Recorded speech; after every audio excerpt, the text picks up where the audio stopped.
Hello, you guys. I don't think I'm going to need a fair use disclaimer for this, but let's just do it for the sake of YouTube.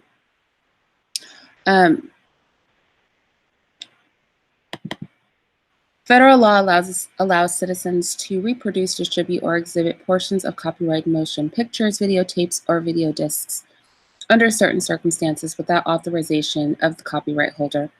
This is called fair use and is allowed for purposes of criticism, news reporting, teaching, and parody, which doesn't infringe of copyright under 17 U.S.C. 107. All right, so today, you guys, I'm going to be doing a screen share of a book that I hope that you will read. If you have children, I hope you'll keep it in your house. This book was included in the Charlotte Medical Journal of 1905. So I'm pulling this book out of an archive. Obviously, the book is very, very old, so I don't have a firsthand copy. I have a folio copy. The link to the folio copy is in the description box. It's currently sitting at the library of the University of North Carolina. It is part of the North Carolinian collection of antiquarian books. Now, you're gonna go, Irene, why are you reading us a book from 1905? It's a very short book. I'm actually gonna start on page 8 because before page 8, it talks about white people. But I wanna go into how white people view Blacks. And what was fascinating about this book is it talks about the types of approaches white people take with Blacks, including white people who are nice to Black people, what their mindset is like. I think there's nothing like hearing the words for yourself. See, transparency like this is rare in this day and time. However, once in a while you'll hear it, and some of this ideology you will recognize from modern times. We think that this stuff dies out, but the perpetuation of Darwinism in school, the perpetuation of certain mental concepts about Black people, this stems from a very real teaching that was done at the highest levels of white society. And so we're going to go to printed materials that are real. We're not going to speculate here. We're going to let white people tell us what they think about us and our position in society. And this book talks about where they think what will happen to Black people if we try to compete with them on an equal playing field. Essentially, it will be our annihilation. And so I'm going to go ahead and share my screen with you, and we're just going to get right into this. We're not even going to, pussyfoot around here. We're just going to jump right in. I encourage you to read this book to your children, to go to the link. Keep this book in your archives. It's an important piece of literature. Again, this is medical literature. It was printed in the Charlotte Medical Journal. It's called Natural Selection and the Race Problem. And so again, I'm going to skip through the first 8 pages. This was written by Benjamin K. Hayes, MD, in Oxford, North Carolina. I'm going to skip through the first few pages because it's just talking about from the end of slavery to when this book was written and the problem of what to do with this lower class of people. And then it talks about whites' positioning in society. We don't need to read about how much white people venerate themselves. So that's why we're going to skip over it. We're going to start with page 8.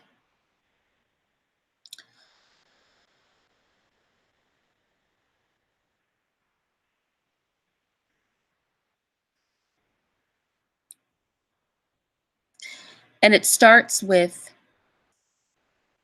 "And the Black man, what of him? As he was known to the great Egyptians," so notice that they're saying Egyptians aren't Black in this, right? "As he was known to the great Egyptians, to the Greek, and to the Roman, even so He is found in his African home today. At the dawn of history, he was fully developed, and during the past 3,000 years, he has not made one step of progress.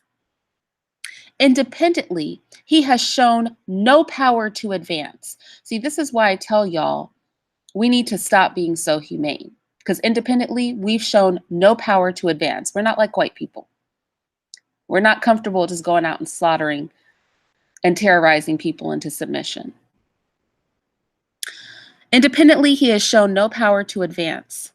The superiority of the American Negro to his African brother, who is a savage and a cannibal, is due to slavery. Did you know that about yourselves, Black people? That the reason American Blacks are better than all other Blacks is simply because of slavery, and could have been acquired no other way. Men who ascribe debased characteristics of the Negro to slavery show short-sightedness that is pitiable. Let me read that sentence again. Men who ascribe debased characteristics of the Negro to slavery show a short-sightedness that is pitiable. If you think any problems with the Black people are caused because of slavery, you are stupid, because slavery was a good thing. The present attainment of the American Negro has been solely the result of his close personal contact with the white man.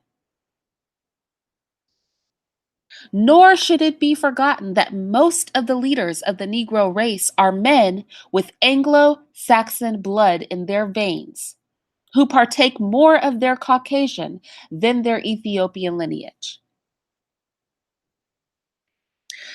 This is going to move me into my series with the problem with white Blacks.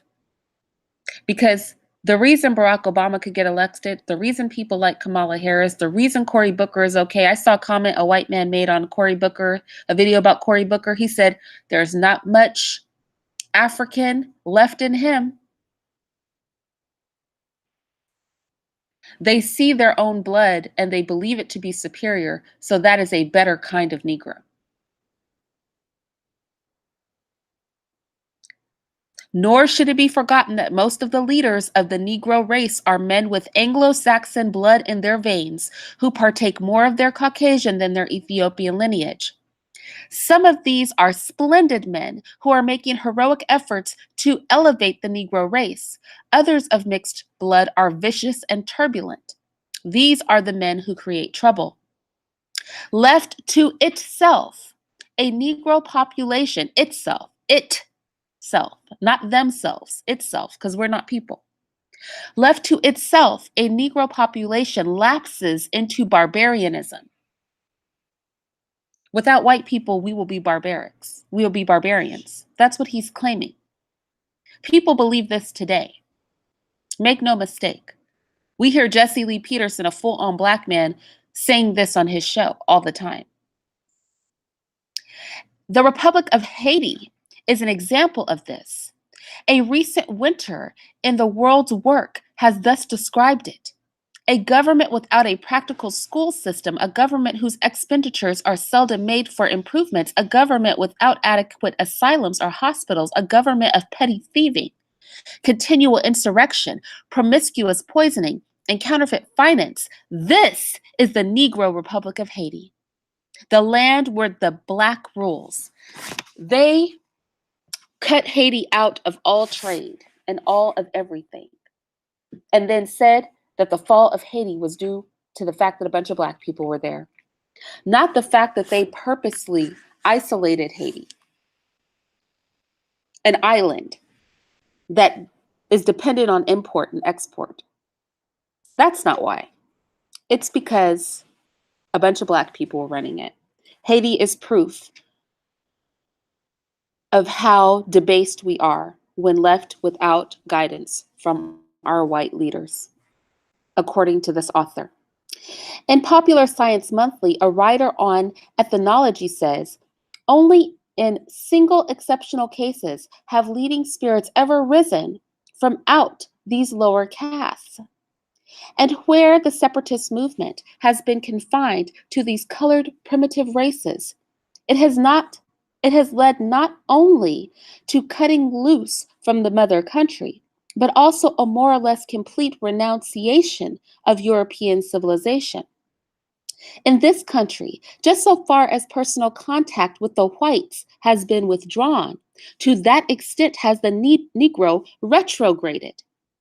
We are hurt, according to him, by being released from slavery. We have retrograded. It is a serious question if he has not relapsed more during the past 40 years by losing the intimate association of the white man than he has gained by the 200 million that have been spent for his education. The Negro has been domesticated. But the question is, will he ever become an integral part of Anglo-American civilization? Having noted the contrast between the two races, and that's the contrast he talks about, is what he talks about earlier in the book that I didn't read. Let us ask, why do men of Anglo-Saxon blood who have never yielded a foot of soil that they once possessed, who have never, so he's just going to ignore everything that happened with the Moors, right? According to him, Anglo-Saxons, they never give up their land.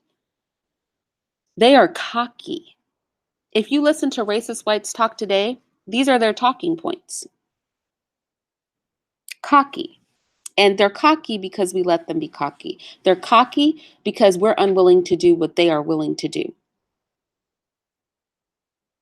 Why do men of Anglo-Saxon blood who have never yielded a foot of soil that they once possessed, who have never designed to mix with a conquered people, but have established independent civilizations in the home of the Indian, in that's talking about the Americas, in India, in Australia, who have robbed the Boers of their possessions, who have defiled the Arctic snows and tropic suns, and have penetrated to the most remote islands of the seas in search of new lands to conquer? Why does such a cherished race in its bosom, one of the humblest races on earth? He's asking, why are they humble after he said all that non-humble stuff? To my mind, the answer is clear. There has been no struggle for existence. Peep it. They don't struggle to keep their power because we won't fight back.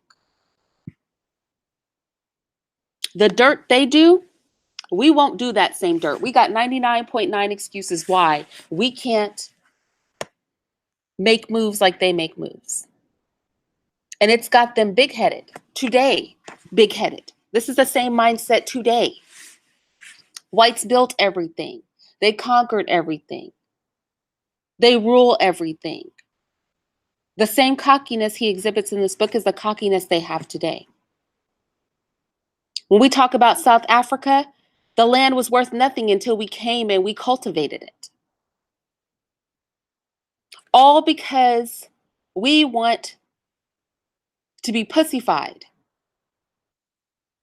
They're in a delusion. The Black man has never been a competitor, but has always been subservient to the white race. This is a medical journal. But you guys want to act like this isn't the belief now. What did that white judge tell the Black woman that was talking? Did you guys see that footage? Oh, I wish I had that to play right now. In modern day, he put her Blackness in her place. You, as a Black person, don't speak to me as a white person in a courtroom. Today, the Black man has never been a competitor. Can we compete, people, to make this statement not true? But has always been subservient to the white race. Comfortable in our subservience. This is what he says. And just so long as he remains subservient, his position is secure. Listen to what he says. This is a threat. This is a threat, but see, no Black people were reading this book. But Black people, we're going to read this now. We need to start paying attention to what they have to say to each other. As long as he remains subservient, his position is secure. And just so soon as he becomes a competitor, his fate is sealed. We watched that happen in the 70s and in the 80s and in the 90s. In the 70s, we tried to be a competitor. In the 70s, you had the Nation of Islam rising up. You had the Black Panther Party rising up, trying to compete. What was the result? Pumping drugs into the community, starting mass incarceration, pushing policies like broken windows, racial profiling. You are only safe in your subservience. And on some level, a lot of us know that, which is why we're not willing to do anything. The first thing out of somebody's mouth when you talk about pushing back is, I could go to jail. I could lose everything I have. Because you have been taught. You know that what he's saying is true. As long as you remain subservient, your position is secure. And just as soon as he becomes a competitor, his fate is sealed. It is not necessary that he should work for a white master or remain menial. In a country whose natural resources are undeveloped, as such is the case was with the South, a man may serve a municipality or a state. In North Carolina, for example, there is a need of men to help develop her farms and work in her factories. There is a need of day laborers, carpenters, masons, dressmakers, and laundry women. And so long as the Negro renders this service, he is protected by the white man as a gardener protects his hothouse plants. Nyla says, and Taz say often, they are trying to replace the Negro class with people who will be laborers, carpenters, masons, dressmakers, laundry women, because that's the only reason they kept us around. You heard it here. We don't have to keep them in slavery. At the end of the day, we still need people to do these menial jobs. And as long as they can provide that service, we will protect them. See, this is called benevolent racism. You know how a lot of Black people say, white people have been nicer to me than anybody else. White people have done so many nice things for me. When I was hungry, it was a white man that took me grocery shopping. It was a white woman who gave me a blanket, because some of them are benevolent racists. They're racist, but they're benevolent racists. See, they do nice stuff for you because they view you like a child, like a baby. And you confuse that with somebody liking you. Oh, he's going to talk more about benevolent racism. He's going to talk about the two kinds of whites. A white man talking to other white people. And this is why we need to pay attention to what they have to say to each other.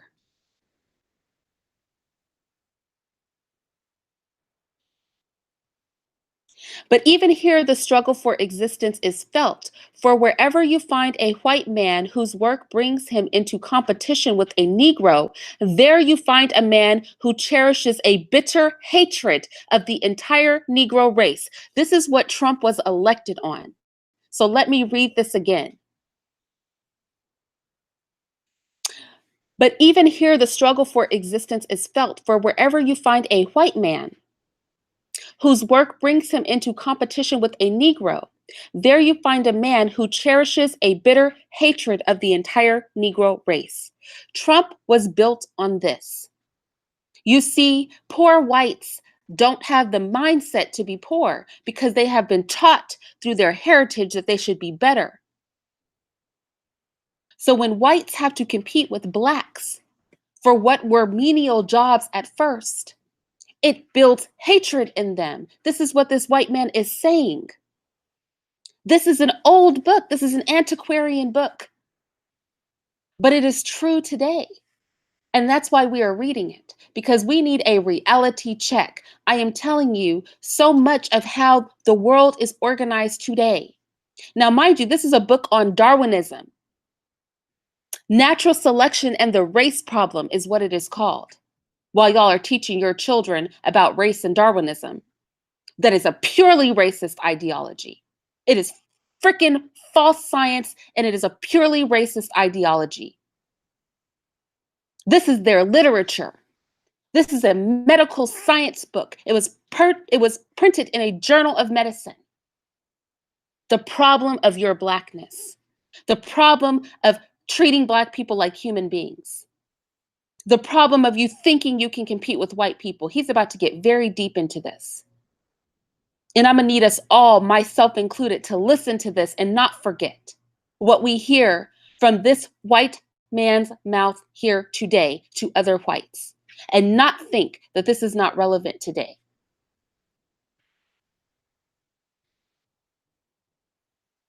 But even here, the struggle for existence is felt, for wherever you find a white man whose work brings him into competition with a Negro, there you find a man who cherishes a bitter hatred of the entire Negro race. And were it not for the protecting arm of the non-competing white man, these rivals of the Negro would turn upon him in a single night. It is this class of men who, when their passions are aroused that they can no longer be restrained, compose lynching parties and create race riots. Let's be clear. He is saying there are two classes of white people. There are the benevolent racists, the wealthy, who see you as a child to be protected so that you can drive their cars and plant their grass and flush their toilets.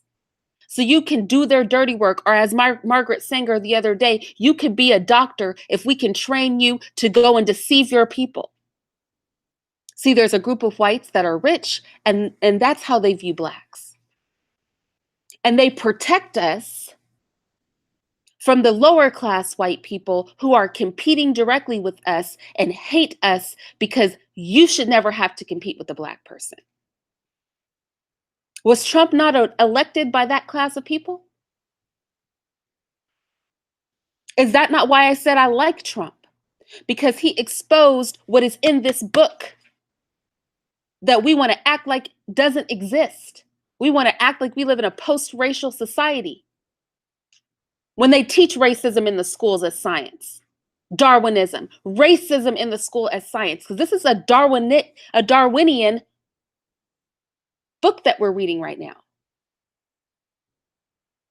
But we want to act like racism doesn't exist when it's a commonplace thing. And what he is saying is true today. I don't mean to get, I just get so upset when I read this because I wish I had the power to mush an understanding of this into the heads of every Black person. See, this is not about hating whites, but we must understand how they function because they sure as hell understand how we function. Margaret Sanger sure as hell knew that if she got a Black doctor trained with a white mindset, she could trick us because we trust other Black people. They know all about us. We know nothing about them. But we need to know about them too. Only once in our history did the Negro become a competitor of the white race as a whole, and that was when he aspired to political honors. The political position of the Negro today is but a forecast of his racial position, of what his racial position will be when he undertakes to realize his dream. I have a dream, said Martin Luther King, of commercial, intellectual, and social equality. They saw today coming and they have planned for it. They saw today coming when you would want to be equal to them. Politically, commercially, as in business ownership, positions in corporations, and socially, they saw the day coming. That's why I did my cognitive liberation series and my series on social revolution, where we listened to their philosophers and psychotherapists talk about how they were going to deal with the problem of the Black man and Black woman wanting equality, how they would trick you into believing that you were free and had a say-so in something by giving you a false vote and a couple of talking heads that could actually make no change for you in government. But you guys didn't like those series. Right? You didn't want to hear me read a bunch of paperwork and studies and documents of white people talking about how they keep you in subservience and make you think you're free. That wasn't a fun conversation, right?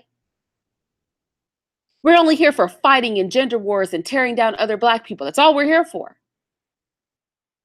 We want to ignore all the stuff that we need to know so that you can stop buying into this facade. And when I say you, I mean us collectively as a body, because whatever you don't like about me or I don't like about you will not change the fact that we will be equally affected by this because of our Blackness, regardless of our differences. And this is what the whites understand that you don't. Note that he addresses both the wealthy whites and the downtrodden whites in this book. And the problem of the Negro, the race problem, is a problem for all white people. It's a problem for all of us too. United, a problem for all of us too. Only once in our history did the Negro become a competitor of the white race as a whole. And that was when he aspired to political honors. The political position of the Negro today is but a forecast of what his racial position will be when he undertakes to realize his dream of commercial, intellectual, and social equality. The recent agitation of the race problem, making all due allowance for the political capital created out of race prejudice, has, in my judgment, been due to this, that the Negro, in a degree, ceased to be useful artisan of which the South stands solely in need, and has divided into two classes: those who aspire to social equality with the whites and those who have retrograded and because of crime and vagrancy have become a menace to civilization. Y'all, tell me you don't view our people this way. You tell me you don't. You tell me you don't view our people like a group of people in the ghetto who are base and a group of educated Black people who are trying to be white. Is that not how we split ourselves up? Huh? How many times have other Black people told me the way I speak is a problem? Buying into the white separation of the Negro population, because there are two types of Negroes: one who strives for equality and is educated, and one who is base and retrograded. And we have embraced this line amongst ourselves. They drew a line in the sand between us, and we have placed each other on one side or the other of that line. I have been guilty of it too. But when you know better, you do better.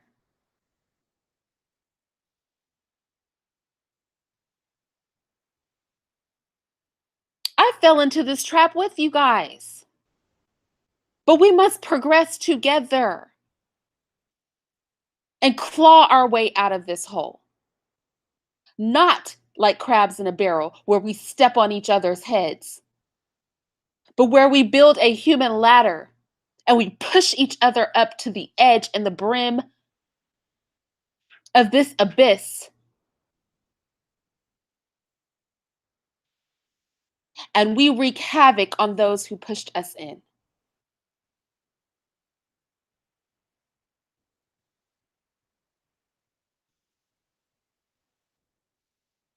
Let's read about the two types of Negroes again. The recent agitation of the race problem, making all due allowance for the political capital created out of race prejudice, has, in my judgment, been due to this, that the Negro has, in a degree, ceased to be the useful artisan of which the South stands solely in need, and has divided into two classes: those who aspire to social equality with the whites, and those who have retrograded and because of crime and vagrancy have become a menace to civilization.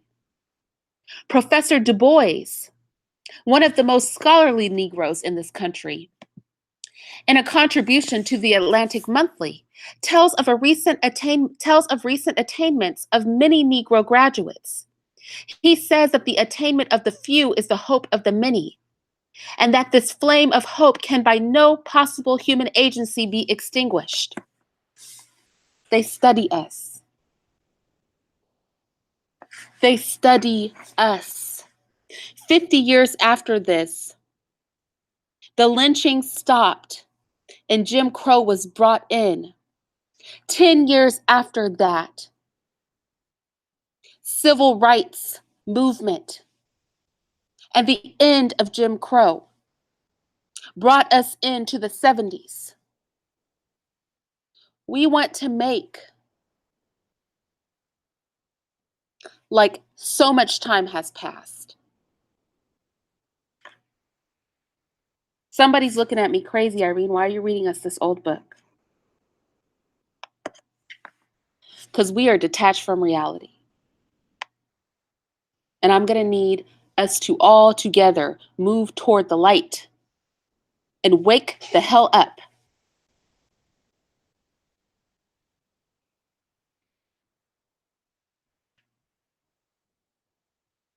I'm not going to say they're all bad, but I'm going to say that you're a fool if you don't think an agenda is in place and that these mindsets were not taught to their children and their grandchildren. Just like your mindset was taught to you by your mother and your grandparents who learned from their mothers and their grandparents.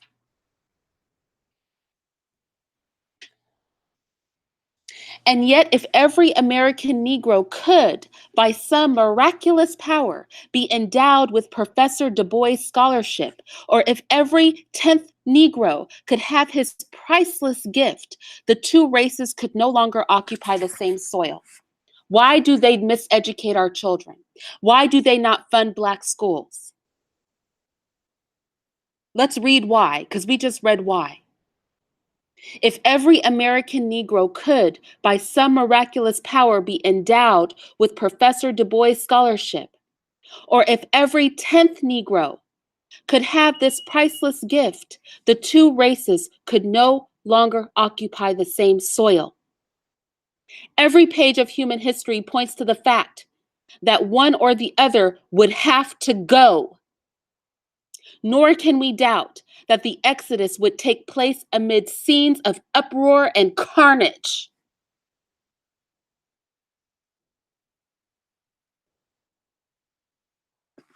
What's going to happen when you really push? He said we could no longer occupy the same soil. One of us would have to go. Hold on, you guys. I have a banana.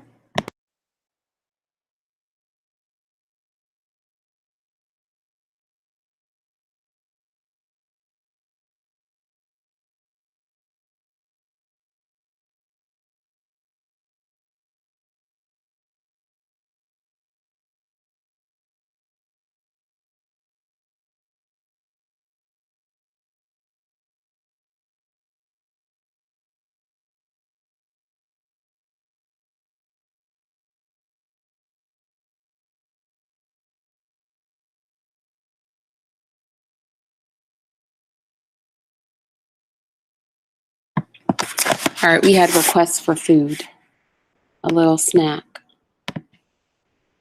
Let's get back to the book. It is not claimed that the white man would have a greater right to the soil than the Negro, nor that there would be any possible justification for the course that he would pursue. I have seen no vindication of the course pursued with the Indian. Yet I am convinced that if the Negro were in the position to make a contest for supremacy, that the tragedy enacted with the Indian would be repeated. What did they do to the Indians? Huh? What did they do to them? We don't win because what they did to the Indian, we would never consider doing to another group of people. Now, I'm not, look, y'all, some of you out there, and I know some of you out there would turn into white people mentally, just lose all your humanity just like them to defeat them. I'm not a proponent of that. I'm not. The kind of crap that they did to the Indians, the kind of things that they run around the world doing, I would never want to see my people that way. I would never want to become them. I would never want to turn into a psychotic pig. I would never want that.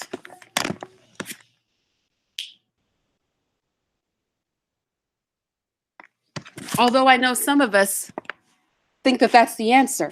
The answer is not to be like them. If they're a problem, it's because of how they are. But let us be clear. We're going to have to stop being so freaking humane and docile. That is going to need to happen. Because when he says what happened with the Indian would be repeated, he's not talking about us doing anything to them. He's saying we would be the ones exterminated. It would be unfortunate. He said there would be no vindication in it, but it would go down. Because he's a benevolent white. He doesn't really want this to happen. That's why he's writing this.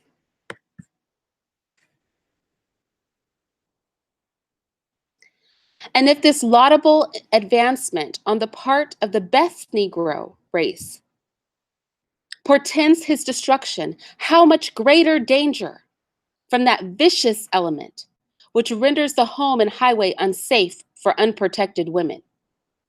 So then they throw their women into it. Because, some of y'all are just roaming around free, like Nick Cannon, right? Lusting after their women who are just wandering the streets unprotected by the vicious element of Black men. In the face of the fact that swift and violent death follows each violation of a white woman, the crime of rape is on the increase. Unknown a generation ago, its alarming frequency. Now, mind you, this is during the time that they were lynching. This is about 50 years before the lynchings stopped, that 100 years of lynching stopped. He's saying, even though we violently kill, take a photo, put it on a postcard, every time a Black person steps out of pocket, they just keep acting crazy.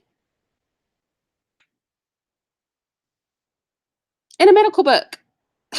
Y'all, this is written.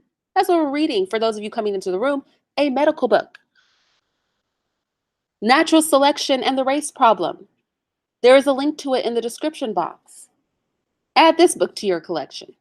Homeschool with this book.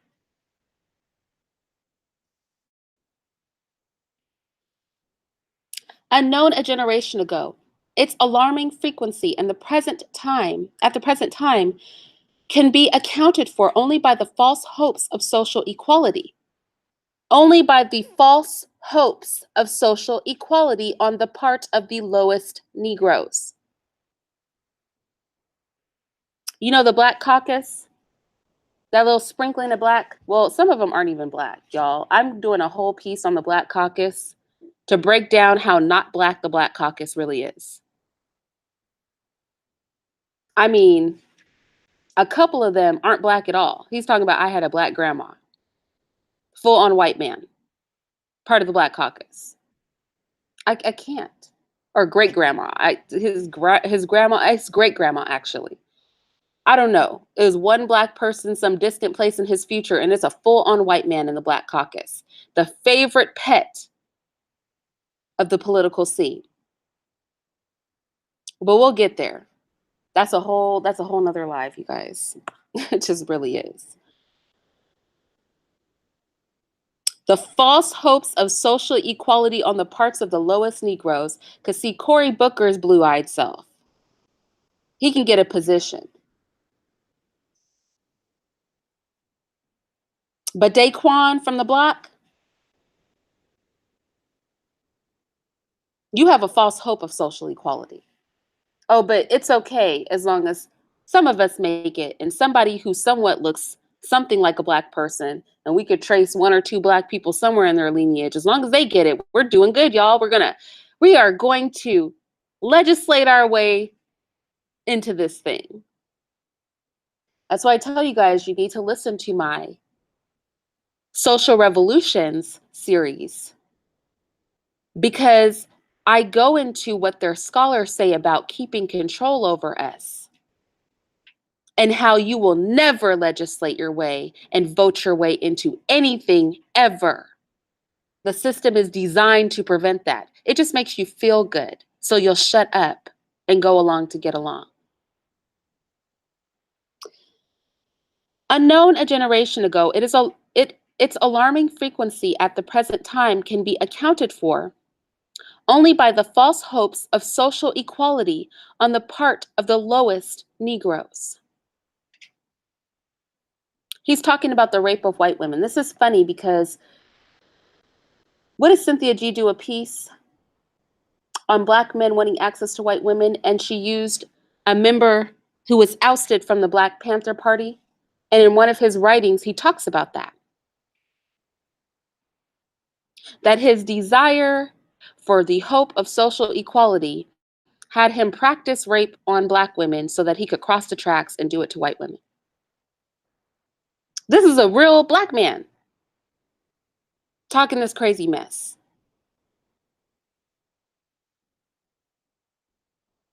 And strangely, 70 years before, a white man wrote that that's how some black men's minds operate. My mind is, y'all, I don't want my mind to be blown anymore today. There's only so much I could take. So let's try to wrap this book up. It's a very short book, so we won't be here long. There's only 21 pages and we're on page 13.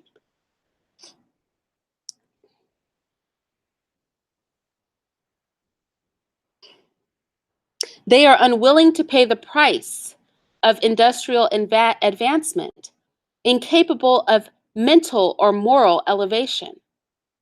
They are unwilling to pay the price of industrial advancement, incapable of mental or moral elevation, endowed by nature with a lust closely akin to that of the brute creation, without love of home or country.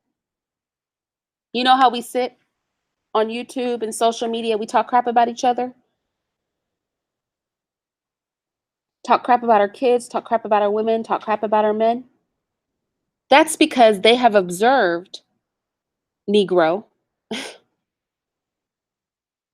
that you are closely akin to that of a brute creation without love of home.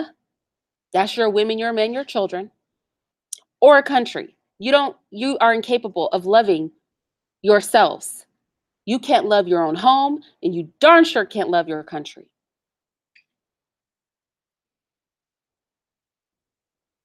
They can, by the single act of ravishing a white woman, gratify every passion of their depraved natures. This class of Negroes is, relatively speaking, very small, yet it is on the increase. Unless checked, there will surely come a time when the entire Negro population will be made to suffer for the crimes of the few. There's more to that sentence than what we heard. What we also hear in that sentence is the voice of dominance. Because, mind you, this is a medical journal. This was published in a medical journal 50 years before Jim Crow, 60 years before the Civil Rights Movement was successful, and the Nation of Islam sprang forth, and the Black Panther Party sprang forth. 70 years before 1980, where they started pumping drugs into the community. I'm gonna need y'all to understand, this is recent history.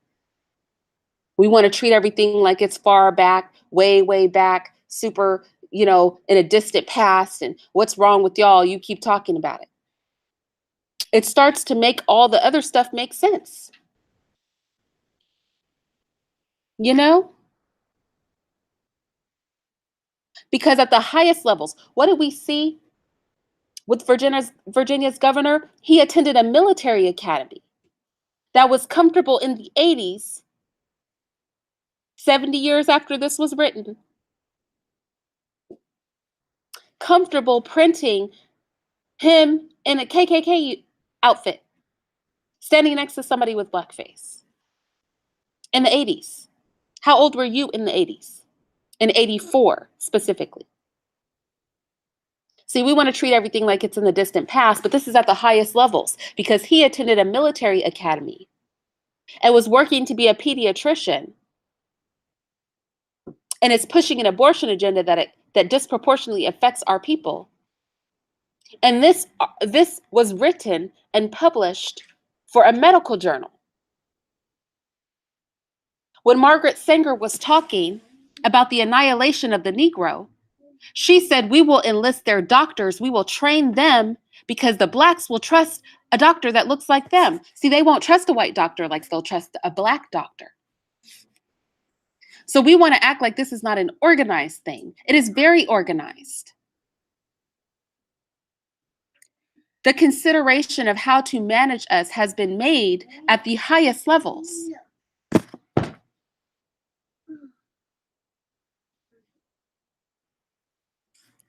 Let's keep reading. If by the majority of votes of the southern white men, the Negro might be transported to, say, the Philippine Islands, undoubtedly he would be permitted to remain with us. Personally, we like him, and the South needs his labor. Charles Sumner was approached by a Negro asking alms. He replied, I am interested in you as a race, not as an individual. In the South, men are everywhere interested in Negroes as individuals, while they care little for the race. Okay, so this goes into, because he's about to explain why you can have a positive experience with white people. Because some of them can be interested in you as a singular black person or as a family of black persons, but they are incapable of caring for all black people. See, the white person that likes you doesn't like all black people. Okay? So let this white man break it down for us. In the medical journal, you know, because this is science. In the South, men are everywhere interested in Negroes as individuals, while they care little for the race. There are a few of you here today who have not given largely to Negroes, nor do you count it a disagreeable task to ride through the country on the seat with your Negro driver. The distinction of the northern white man to come in personal contact with Negroes is the result of racial prejudice, while the southern man feels for his domestic an affection born of mutual dependence. But the old affection and the mutual dependence are on the wane. And no matter how much we may regret the fact, the races are drifting apart. Because remember, you're only good in your subservience. He said that earlier. You start wanting to have your own car and not be the driver of his car, it's a problem. He said that earlier. And this aspiration for social equality on the part of the better class of Negroes, this increase of crime on the part of the worst, and this gradual loss of kindly relation between master and servant point unmistakably to a relationship of the races in the future unlike that which has existed in the past. Students of ethnology tell us that the process of civilization is fixed by immutable law. It can no more be hurried in its course than a glacier or the current of a river. It must pass through the stages definitely fixed as the 7 ages of men. The various forms of society, religions, and governments that have existed in the world have not been the outcome of chance, nor have they been the special creation of any set of men. They have existed because they were only forms. They were the only forms that could exist at certain stages of development. Like stages of development have been characterized by like institutions. Institutions have reacted upon inhabitants and through long periods of time have developed definite forms of civilization. The life of a civilization, like that of an oak, depends for its strength upon the depth and breadth to which the roots are struck.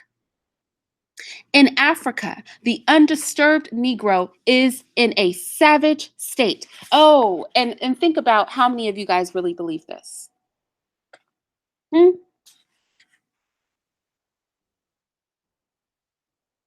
Back in the day, they used to have a term African booty scratcher.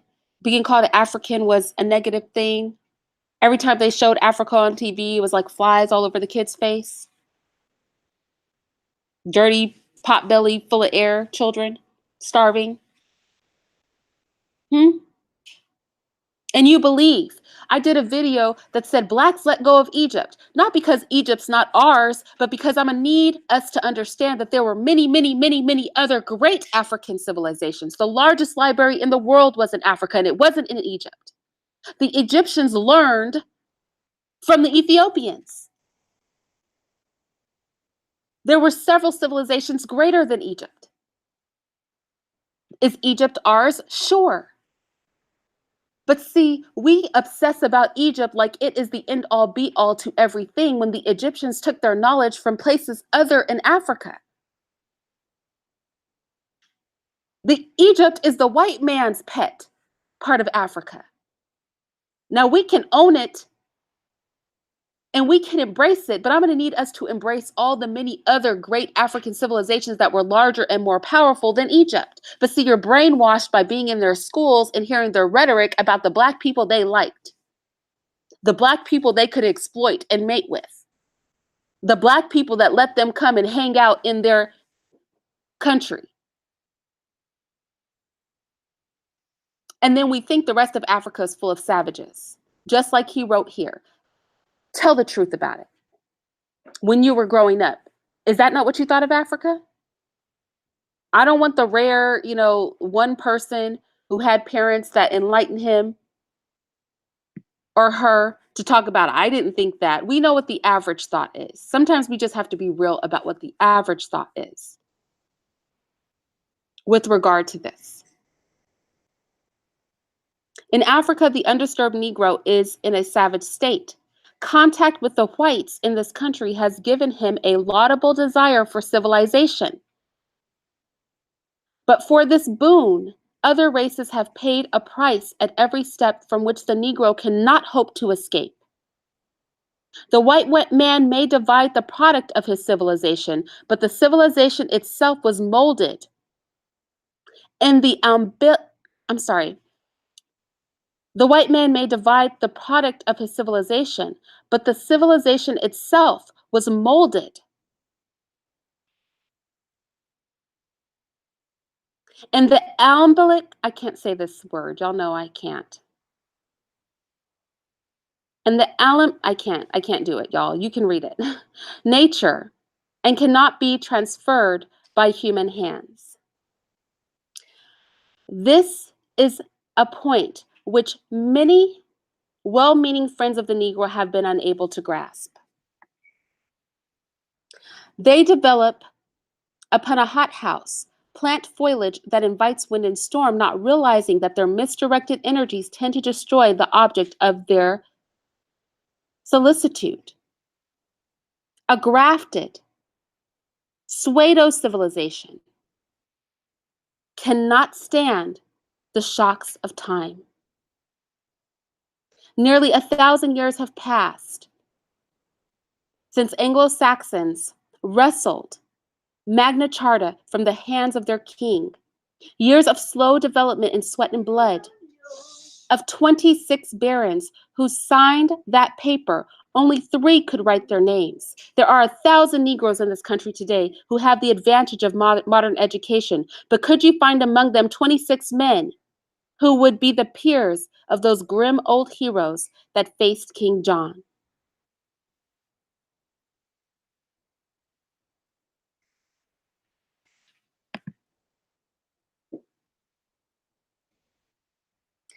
He goes on then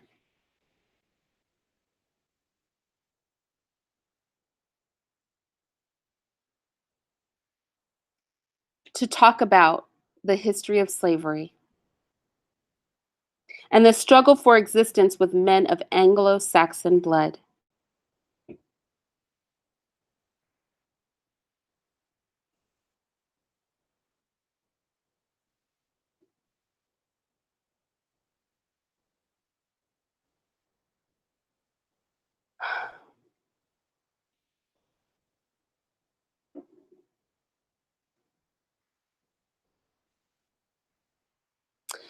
He talks about how, and you guys can read this yourself, but he talks about how in slavery we were protected from ourselves, but that without slavery, there's alcohol, gambling halls, venereal diseases, all available to us, but there's no check to stop us or help us to resist the temptations that are now open to us.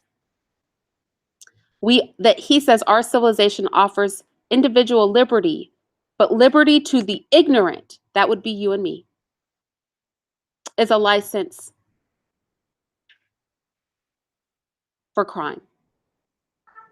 Our civilization offers industrial advancement, but a refusal to comply with the conditions means poverty and disease.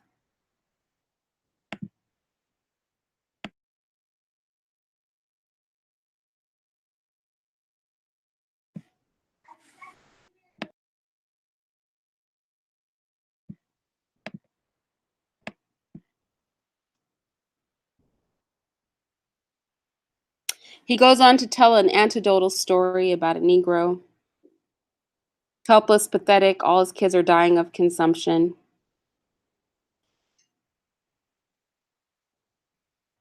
And then he says, the Negro of the future will labor in a developed country not only unsupported, but in competition with the white man. He must adjust himself to a civilization which he cannot comprehend. And I'm going to tell you, we don't comprehend how this is built. That's why everybody hates, and I'm not looking at the numbers right now, but I know this is going to be one of those videos where y'all just can't vibe with it. Because I know when I did my social revolution series, people couldn't vibe with it, even though the information is so important. Because in order for us to comprehend the civilization, we have to, in order for us to comprehend the civilization, we have to understand the civilization. Hold on one second.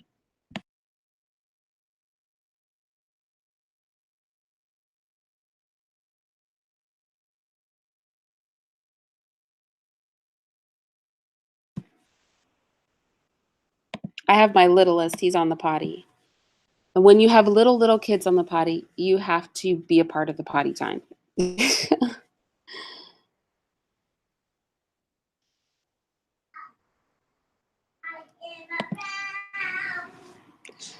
And with that, we reach the end of this book. And my little one has broke out into a song. But what I want you guys to realize, give me 1 second, I'm gonna stop sharing my screen. What I want you guys to realize is that it is essential that we understand fully the mentality of the people who have authored our existence, just period. They have authored it. Now, I know people want to say, no white man controls me, no da da da da da. Look, being in a delusion is not going to help us. Okay? It's not. We need to get real about this. We need to understand what they are speaking of. I really encourage you guys, please, please, please, to go and view my social revolution series, because I talk about the methodology, because they've studied us. They've been studying us for a long time. That was a medical journal publication that we just read of how they keep us in check and docile and from desiring actual freedom. Give me 1 second, I'm sorry.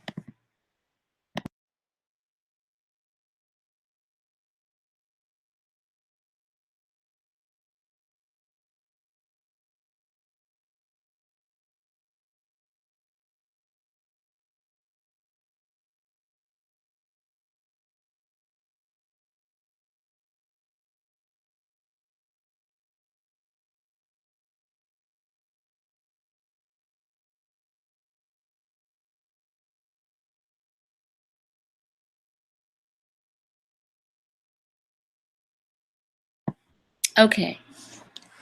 So, for those of you who didn't have an opportunity to go through the book with us, I encourage you to listen to it on the playback. I encourage you to download this and include this book in your library, include this book in your homeschooling regimen.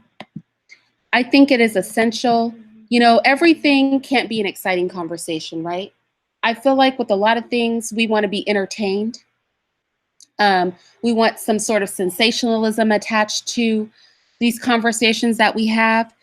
But I think in reality, when I think about us, I think about the fact that we need to have a mental breaking.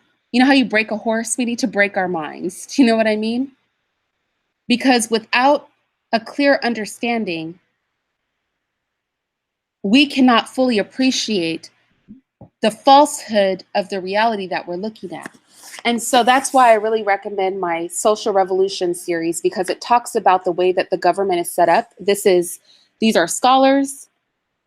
These are people who help develop the status quo for our government and our social order. And they are speaking about how they manage to combine making you feel like you have a part in the political process with keeping control. In the same way that we read today, with him speaking on the interactions between Blacks and Negroes, the benevolence, the racist benevolence of some whites, and the problem of Negroes wanting equality with whites. In the same way that we heard him speaking of that, this is information that we need because it helps to put things into perspective. It helps to put history into perspective. These are articles that they read amongst themselves at the elite levels, that the common person is not reading. And mind you, the what we just read was on Darwinism. People hear me say there is no race. We're all human beings, right? Some of us are white, but we're all people. And I say that because I refuse to accept a concept that was created by white people to demean us. That's all it was created for, to uplift them and to demean us. They teach this racist ideology in schools. This book that we read is a Darwinian book that was published in a medical journal. And if you didn't get the racist vibe off of that, then I just don't know what to say. Did you like hearing that book, Nikki? I'm looking at the chat now. Hi, you guys. We could talk for, a brief minute. I don't want to keep you guys too much longer, but I am interested to hear your thoughts on it.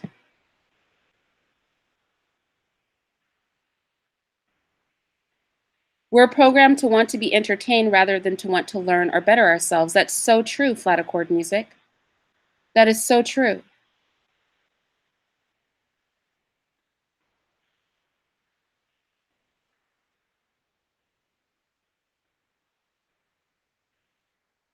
I always somehow knew we were never and will never be equal to them. Their playing ground will never be fair. That's so true, Positive Queen on Purpose. That is true. Little Miss Chocolate, it opened my eyes more widely too. You know, I'm not here on YouTube professing to be the guru of all things. It's a process for me, like it's a process for you. And all I try to do is share the realizations I'm coming to with you and then hear what you have to say so that together we can do this, right? Because this has to be a collective thing. I mean, Ms. Buckner, because you know I'm not about to drag your name again because I'll ruin your name. I'll call you everything but what you are, Ms. Buckner. But you're right. We need to take a different approach. But we're too scary to take a different approach. I mean, you read in the book, he said, we have never been a competitor. That's what he said about our people. We've never been a competitor because we're not willing to do what we really need to do to compete.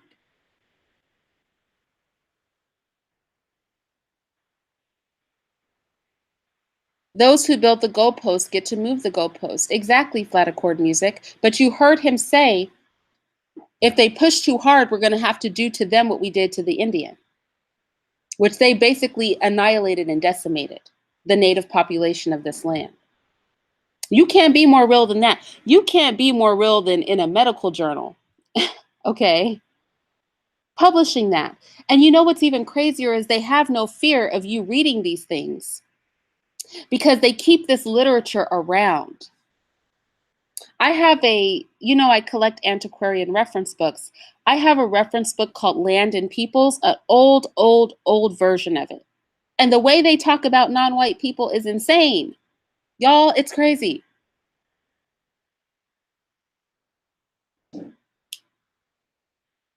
It really is crazy.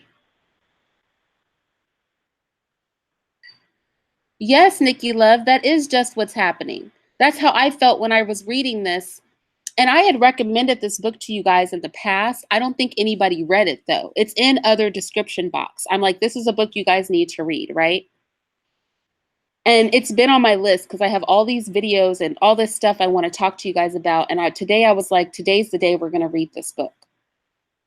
And it blew my mind too, Nikki, in the same way it blew your mind because I was like, oh my goodness, that's what's going on. It made, like I said, that book was written 55 years before the lynching stopped and Jim Crow started, 60 years before Jim Crow ended, 70 years before the 80s, where they started pumping drugs into the community and began mass incarceration. You follow me? That's when that was written, to put it in perspective. And so then it makes everything make sense because this is the mindset. There's a problem that we have to deal with. It's called the race problem, right? Natural selection and the race problem is the title of the book. Yeah, they are savage. It's crazy.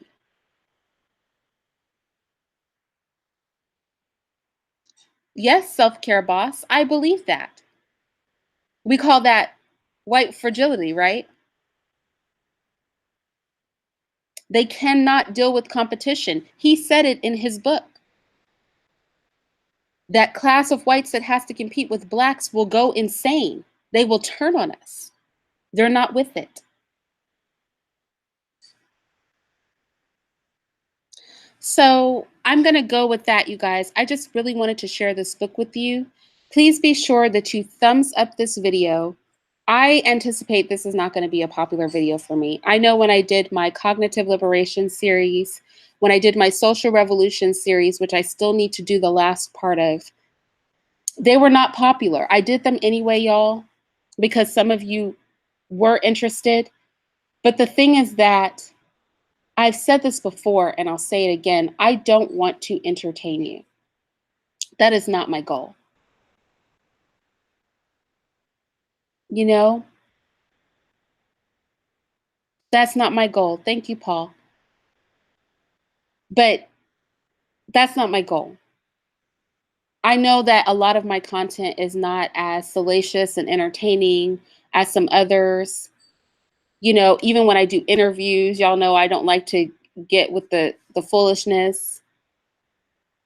But I hope that it does something else. That you don't walk away and, oh, I had a good time listening to Irene's video, but that you walk away and you're thinking and viewing society and the status quo in a different way. Because until we collectively start seeing this thing for what it is, we aren't going to have the passion to do what needs to be done to correct it. We aren't going to be a competitor. He says we have never been a competitor, and I would agree with that white man. But now is the time that we need to compete. Because as he said, somebody will get snuffed out.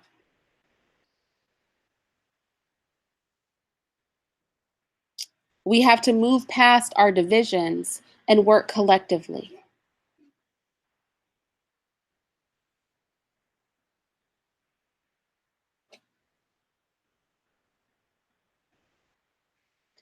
So with that said, you guys, thank you so much for watching.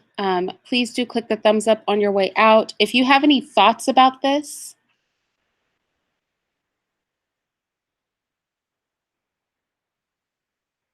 oh, did she be one for life? Yeah, shopping. Yeah. I haven't seen that one by Cynthia, but I will have to check it out. Thank you so much, Little Miss Chocolate. If you have any thoughts that can expand on this, please share them down below. If you have any other reading recommendations that we can all benefit from, please be sure to share those in the comment section as well.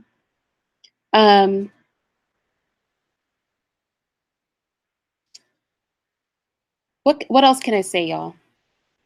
But that I love you guys, and I hope that you gleaned as much from this as I did. And keep in mind that the description for the book is in my description box. I'm sorry, the link for the book is in my description box.